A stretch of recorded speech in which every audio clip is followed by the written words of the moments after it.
এক্সট্ৰাডিশন তিথি কেতিয়া হ'ব সেইটো নকয়। মই আপোনাক কৈছো যে স্যাৰ কাটাতাৰৰ বেৰগিটা কেতে আনো এইটো আচ্ছা আপোনাৰ ৰিপ্লাই মাননীয় নহয় অধ্যক্ষ মহোদয় স্যাৰ বিপ্লৱ শৰ্মাৰ প্ৰতিবেদন কেতিয়া পুৰা হ'ব সেইটো নকয়। মহোদয় স্যাৰ এইবিলাক সাধু কথা স্যাৰ কৈ থাকিব আৰু মনে মনে বহি থাকিব লাগিব। এই মই খুব ভালকে উত্তৰ দিবলৈ চেষ্টা কৰিছো তেখেতক এটা সুকীয়া প্ৰশ্ন আনিবলৈ কৰিছো তেখেতে দৃষ্টি আকৰ্ষণ কৰিব আপুনি কি প্ৰশ্নৰ উত্তৰ দি আছে সকলো সময়ত আপুনি কি উত্তৰ দি আছে বাৰু গগৈ এইটো আপোনাৰ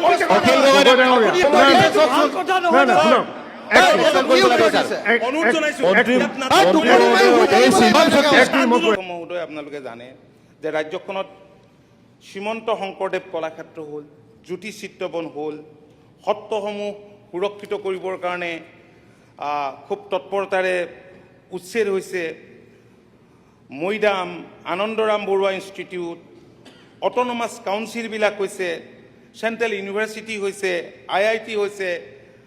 860গৰাকী শ্বহীদ হৈছিল যদিও ৰাজ্যখনৰ বিভিন্ন ঠাইত অসম আন্দোলনৰ পাছত জাতীয় সংগঠনে বা আন্দোলনকাৰী যিবিলাক অংশীদাৰ আছিল সেইসকলে শ্বহীদ বেদী গঠন কৰিছিল, কিন্তু সকলোৱে ভাবিছিল যে সকলোকে লৈ এটা ডাঙৰকৈ সকলোৰে স্মৃতি সুৰক্ষিত কৰিবৰ কাৰণে নতুন প্ৰজন্মই যাতে জাতিৰ কাৰণে উৎসৰ্গা কৰিবলৈ সুবিধা পায় তাৰ কাৰণে এখন শ্বহীদ স্মাৰক উদ্যান হ'ব লাগে। সেয়া নিৰ্মাণ হৈ উঠিল। মাননীয় মুখ্যমন্ত্ৰীয়ে মুকলি কৰাৰ পাছত দেশৰ মাননীয় প্ৰধানমন্ত্ৰী নৰেন্দ্ৰ মোদী ডাঙৰীয়া আৰু গৃহমন্ত্ৰীগৰাকীয়েও শ্ৰদ্ধাঞ্জলি জনাই গ'ল আৰু সেইটো এটা টুৰিষ্ট ডেষ্টিনেশ্যনলৈ আজি পৰিণত হৈছে।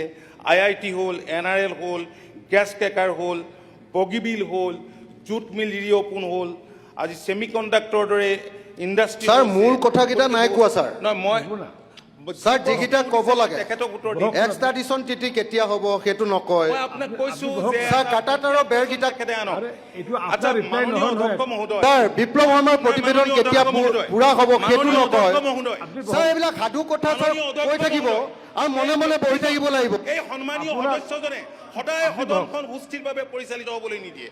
মই খুব ভালকে উত্তৰ দিবলৈ চেষ্টা কৰিছো তেখেতক এটা সুকীয়া প্ৰশ্ন আনিবলৈ কৰিছো তেখেতে দৃষ্টি আকৰ্ষণ কৰিব আপুনি কি প্ৰশ্নৰ উত্তৰ দি আছে সকলো সময়ত আপুনি কি উত্তৰ দি আছে বাৰু গগৈ এইটো আপোনাৰ এনেকুৱা কৰি নাথাকিব। গগৈ ডাঙৰীয়া অনুৰোধ জনাইছো কথা নহয় প্ৰতিটো দিনাই সুস্থিৰভাৱে আপোনাক আজি মই লাষ্ট সকিয়নি দিলোঁ। স্যাৰ একশন লওক এক মিনিট আপোনাক আজি মই শেষবাৰৰ কাৰণে সকিয়নি দিলোঁ। এইটোৰ তেখেতে উত্তৰ কাৰ উত্তৰ দি আছিলে? ধৰ্মেশ্বৰ ৰায় উত্তৰ দি আছে।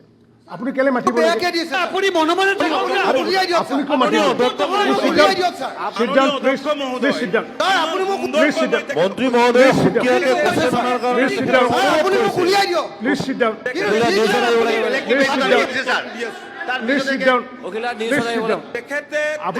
আপুনি নুশুনে, আপুনি গুচি যাব।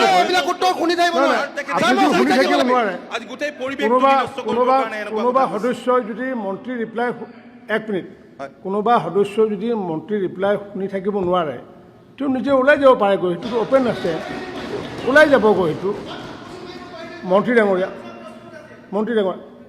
আপোনাৰ হ'ল নেকি?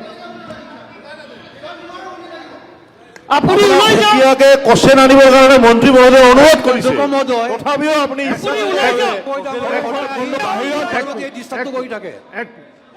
কোনো জ্ঞানে নাই আবল তাবল বকিছে। আপোনাৰ মন্ত্ৰী ডাঙৰীয়া আৰু আছে নেকি আপোনাৰ?